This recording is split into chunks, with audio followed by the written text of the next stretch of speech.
बच्चे का भविष्य कैसे सुरक्षित करें? आइए कुछ आम इन्वेस्टमेंट गलतियों से बचना सीखते हैं।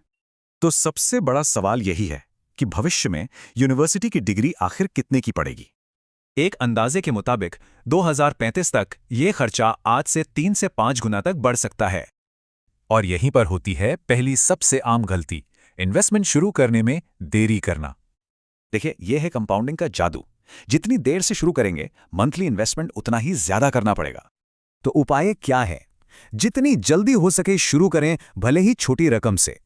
अब आते हैं दूसरी गलती पर। लोग गलत जगह पैसा लगा देते हैं, जो महंगाई को भी बीट नहीं कर पाती।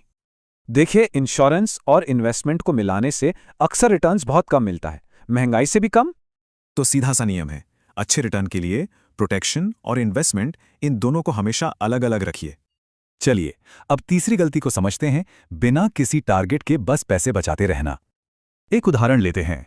आज एक अच्छे MBA प्रोग्राम का खर्चा करीब 25 लाख रुपए है।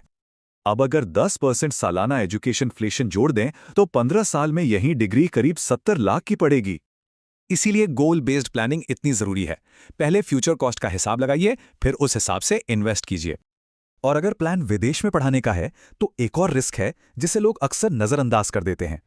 सिर्फ एजुकेशन इन्फ्लेशन नहीं, रुपए की कीमत में गिरावट भी बजट को पूरी तरह बिगाड़ सकती है।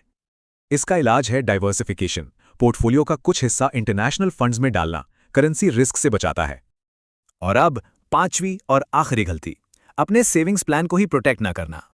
सोचिए, किसी मेडिकल इमरजेंसी में क्या होगा? अक्सर लोग बच्चे के लिए जोड़ी गई रकम ही तोड़ देते हैं।